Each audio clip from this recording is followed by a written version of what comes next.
ಇತ್ತೀಚೆಗೆ ಕರ್ತನಮಲೆ ಸತೀಶ್ ಅವರು ನಮ್ಮ ಶಾಸಕರ ವಿರುದ್ಧವಾಗಿ ತುಂಬಾ ಹಗುರವಾಗಿ ಮಾತಾಡ್ತಾ ಇದ್ದಾರೆ, ಏಕವಚನದಲ್ಲಿ ಮಾತಾಡ್ತಾ ಇದ್ದಾರೆ. ಇದರ ಮಧ್ಯೆ ಕೆಂಪೇಗೌಡರ ವಿಚಾರವಾಗಿ ಕೆಂಪೇಗೌಡರ ಜಯಂತಿ ಬಗ್ಗೆ ತುಂಬಾ ಮಾತಾಡ್ತಾ ಇದ್ದಾರೆ. ನಾನು ಸತೀಶರಿಗೆ ಒಂದು ನೆನಪನ್ನ ಮಾಡಿಕೊಡ್ತೇನೆ. ಸತೀಶ್ ನಮ್ಮ ಬಿಜೆಪಿ ಪಕ್ಷಕ್ಕೆ ಸೇರ್ಪಡೆ ಆಗಿದ್ದು ಶಾಸಕರು 2 ಚುನಾವಣೆಗಳಲ್ಲಿ ಗೆದ್ದ ನಂತರ. ಮೊದಲು ಜೆಡಿಎಸ್ ಅಲ್ಲಿದ್ದ, ಅದಾದ ನಂತರ ಕಾಂಗ್ರೆಸ್ ಅಲ್ಲಿದ್ದ. ಎಲ್ಲೂ ಕೂಡ ಅವನಿಗೆ ನೆಲೆ ಇಲ್ಲದೆ ಅವನು ಅನಾಥವಾಗಿ ಬಿದ್ದಿದ್ದಂತವನ್ನ ತಗೊಂಬಂದು ಬಿಜೆಪಿಯಲ್ಲಿ ಎಲ್ಲ ಅಧಿಕಾರವನ್ನು ಕೊಟ್ಟಿದ್ದು ಇದೇ ನಮ್ಮ ಸನ್ಮಾನ್ಯ SR ವಿಶ್ವನಾಥ್ ರವರು. ಇಡೀ ಕ್ಷೇತ್ರದ ಜನತೆಗೆ ಗೊತ್ತು, 2008ಕ್ಕೆ ಮುಂಚೆ ಇಡೀ ಕ್ಷೇತ್ರ ಹೇಗಿತ್ತು, ಇವತ್ತು ಕ್ಷೇತ್ರ ಯಾವ ರೀತಿ ಅಭಿವೃದ್ಧಿಯಾಗಿದೆ ಅಂತೇಳಿ ಅವನು ಪದೇ ಪದೇ ಕೆಂಪೇಗೌಡರ ವಿಚಾರವನ್ನ, ಪದೇ ಪದೇ ಜಾತಿ ವ್ಯವಸ್ಥೆಯನ್ನ ಎಳೆತಗೊಂಡ್ಬರ್ತಾ ಇದ್ದಾನೆ. ಮೊಟ್ಟ ಮೊದಲನೇದಾಗಿ ಯಲಹಂಕದಲ್ಲಿ ಕೆಂಪೇಗೌಡರ ಜಯಂತಿಯನ್ನು ಆಚರಣೆ ಮಾಡಿದ್ದು ಇದೇ SR ವಿಶ್ವನಾಥ್ ಅವರು. ಕೆಂಪೇಗೌಡರ ಭವನವನ್ನು ಕಟ್ಟಿಸಿದ್ದು ಇದೇ SR ವಿಶ್ವನಾಥ್ ಅವರು. ಕೆಂಪೇಗೌಡರ ಪ್ರತಿಮೆಗಳನ್ನ ನಿರ್ಮಾಣ ಮಾಡಿದ್ದು ಇದೇ SR ವಿಶ್ವನಾಥ್ ರವರು.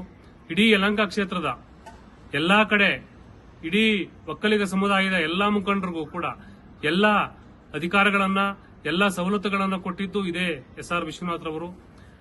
ಕರ್ತನಮಲೆ ಸತೀಶನಿಗೆ ಒಕ್ಕಲಿಗ ಅಂದ್ರೆ ಅವನಿಗೆ ಅರ್ಥ ಗೊತ್ತಿಲ್ಲ ಅಂತೇಳಿ ನಾನು ಭಾವಿಸ್ತೇನೆ.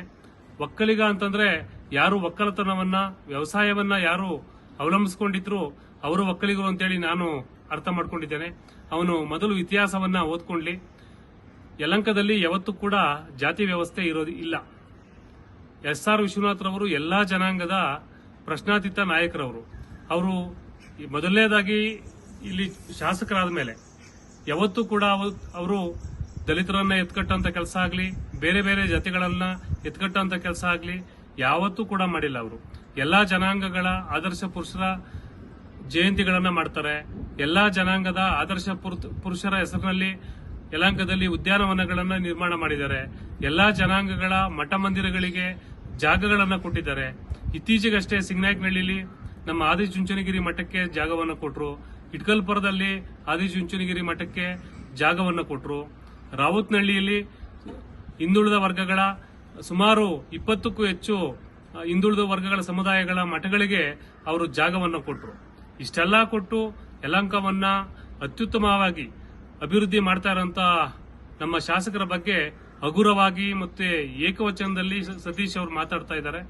ಇದೇ ಸತೀಶ ಒಂದು 4-5 ತಿಂಗಳ ಹಿಂದೆ ಯಲಹಂಕ ಶಾಸಕರನ್ನ ಅಭಿನವ ಕೆಂಪೇಗೌಡರು, ಅಭಿವೃದ್ಧಿಯ ಹರಿಕಾರರು, ದೀನದಲಿತರ ಆಶಾಕಿರಣ ಅಂತ ಹೇಳಿ ಎಲ್ಲ ಹೊಗಳ್ತಾ ಇದ್ದ. ಎಲ್ಲವನ್ನ ಹೊಗಳಿ ಅಧಿಕಾರವನ್ನ ಗಿಟ್ಟಿಸಿಕೊಂಡು ಎಲ್ಲ ಅಧಿಕಾರವನ್ನ ಅನುಭವಿಸಿ ಇವತ್ತು ನನಗೆ ಮಾತಾಡೋದಕ್ಕೆ ಬರುತ್ತೆ, ನಾನು ಉಗ್ರವಾಗಿ ಮಾತಾಡಿದ್ರೆ ನಾನು ತುಂಬಾ ದೊಡ್ಡ ವ್ಯಕ್ತಿ ಆಗ್ತೀನಿ ಅಂತೇಳಿ ಅವನು ಏನೇನೋ ಹತಾಶನಾಗಿ ಮಾತಾಡ್ತಾ ಇದ್ದಾನೆ. ಇದು ಸರಿ ಇರೋದಿಲ್ಲ. ಎಲ್ಲ ಇಡೀ ಕ್ಷೇತ್ರದ ಜನ ಶಾಸಕರ ಜೊತೆ ನಿಂತಿದ್ದಾರೆ. ಶಾಸಕರ ಅವರ ವಿರುದ್ಧವಾಗಿ ಯಾರು ಮಾತಾಡಿದ್ರು ಕೂಡ ಅದಕ್ಕೆ ತಕ್ಕ ಉತ್ತರ ಕೊಡೋದಕ್ಕೆ ಸಿದ್ಧರಿದ್ದಾರೆ. ಇತ್ತೀಚೆಗೆ ಅನ್ವಯ ಕೂಡ ಇದೇ ರೀತಿ ಏಕವಚನದಲ್ಲಿ ಅವನು ಶಾಸಕರನ್ನ ವೈಯಕ್ತಿಕವಾಗಿ ನಿಂದನೆ ಮಾಡಿದ್ದ. ಅದಕ್ಕೆ ತಕ್ಕ ಉತ್ತರವನ್ನ ಎಲ್ಲ ನಮ್ಮ ಮುಖಂಡರು ಮಾಧ್ಯಮದ ಮುಖಾಂತರ ಕೊಟ್ಟಿದ್ದಾರೆ. ಮುಂದಿನ ದಿನಗಳಲ್ಲಿ ನಿನಗೂ ಕೂಡ ಯಾವ ರೀತಿ ಉತ್ತರ ಕೊಡಬೇಕು ಅಂತೇಳಿ ನಮ್ಮ ಮುಖಂಡರು ತೀರ್ಮಾನ ಮಾಡ್ತಾರೆ. ನಿಜಕ್ಕೂ ಕೂಡ ಯಲಹಂಕ ಕ್ಷೇತ್ರದಲ್ಲಿ ಯಾವತ್ತೂ ಜಾತಿ ವ್ಯವಸ್ಥೆ ಇಲ್ಲ. ನೀನು ಪದೇ ಪದೇ ಜಾತಿಯನ್ನು ಎತ್ಕಟ್ಟುವಂತ ಕೆಲಸ ನೀನು ಮಾಡ್ತಾ ಬಂದಿದೀಯಾ. ನಿಜಕ್ಕೂ ಕೂಡ ಶಾಸಕರು ಕೂಡ ಒಂದು ಒಕ್ಕಲಿಗ ಜನಾಂಗದಲ್ಲಿ ಹುಟ್ಟಿದ್ದಾರೆ. ಆದರೂ ಕೂಡ ಅವರು ಎಲ್ಲಾ ಜನಾಂಗದ ಪ್ರಶ್ನಾತೀತ ನಾಯಕರು. ಯಲಹಂಕ ಕ್ಷೇತ್ರ ಸರ್ವ ಜನಾಂಗದ ಶಾಂತಿಯ ತೋಟ. ಯಾವ ರೀತಿ ಕೆಂಪೇಗೌಡರು ಯಾವುದೇ ಒಂದು ಜಾತಿಗೆ ಸೀಮಿತವಾದ ವ್ಯಕ್ತಿ ಆಗಿರಲಿಲ್ಲ, ಅದೇ ರೀತಿ ನಮ್ಮ ಯಲಹಂಕ ವಿಶ್ವನಾಥ್ ರವರು ಕೂಡ ಯಾವುದೇ ಒಂದು ಜಾತಿಗೆ ಸೀಮಿತವಾಗಿ ಕೆಲಸ ಮಾಡ್ತಾ ಇಲ್ಲ.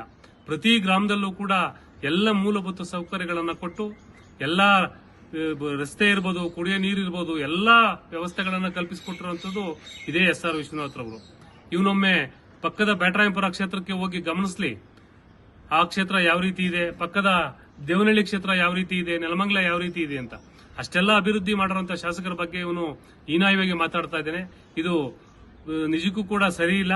ಇವನಿಗೆ ಪಕ್ಷದಲ್ಲಿ ಸಿಕ್ಕಿರುವಂತ ಸವಲತ್ತುಗಳು ಯಾರಿಗೂ ಸಿಕ್ಕಿಲ್ಲ. ಇಷ್ಟೆಲ್ಲ ಸವಲತ್ತು ಸಿಕ್ಕಿದ್ರು ಕೂಡ ಉಗ್ರವಾಗಿ ಮಾತಾಡಿದ್ರೆ ನಾನು ಇನ್ನೂ ದೊಡ್ಡ ವ್ಯಕ್ತಿ ಆಗ್ತೀನಿ ಅಂತೇಳಿ ಅವನು ಭಾವಿಸಿದ್ದಾನೆ. ನಾನು ಸತೀಶನಿಗೆ ಇದು ಎಚ್ಚರಿಕೆಯನ್ನ ಕೊಡ್ತಾ ಇದ್ದೇನೆ. ನಾನು ಪಕ್ಷದ ಒಬ್ಬ ಪ್ರಧಾನ ಕಾರ್ಯದರ್ಶಿಯಾಗಿ ಹೇಳ್ತಾ ಇದ್ದೇನೆ. ಫ್ಲೆಕ್ಸ್ ಅನ್ನ ತೆರವುಗೊಳಿಸಿದ್ದು ಪಕ್ಷದ ಸಮಿತಿಯಿಂದ ನಾವು ದೂರವನ್ನು ಕೊಟ್ಟು ತೆರವುಗೊಳಿಸಿರುವಂತದ್ದು, ಶಾಸಕರನ್ನ ವಿನಾಕಾರಣ ಹೇಳ್ತಿರುವಂತದ್ದಾಗ್ಲಿ, ಅವರ ವಿರುದ್ಧ ಏಕವಚನದಲ್ಲಿ ಮಾತಾಡುವಂತದ್ದಾಗ್ಲಿ ಇದನ್ನ ಇಲ್ಲಿಗೆ ನಿಲ್ಲಿಸಬೇಕು. ನಿಲ್ಲಿಸದೇ ಇದ್ರೆ ನಾವು ಪಕ್ಷದ ವತಿಯಿಂದ ಈಗಾಗಲೇ ಉಚ್ಚಾಟನೆ ಮಾಡಿದ್ದೀವಿ. ಮುಂದಿನ ದಿನಗಳಲ್ಲಿ ಏನ್ ಮಾಡಬೇಕು ಅಂತೇಳಿ ನಾವೆಲ್ಲ ಮುಖಂಡರ ಜೊತೆ ಚರ್ಚೆ ಮಾಡಿ ಇವನ ವಿರುದ್ಧ ಸೂಕ್ತ ಕ್ರಮವನ್ನ ತಗೊಳ್ತೀವಿ. ದಯವಿಟ್ಟು ಇದನ್ನೇ ಇಲ್ಲಿಗೆ ನಿಲ್ಲಿಸಬೇಕು ಅಂತೇಳಿ ನಾನು ವಿನಂತಿಯನ್ನ ಮಾಡ್ತಾ ಇದ್ದೇನೆ.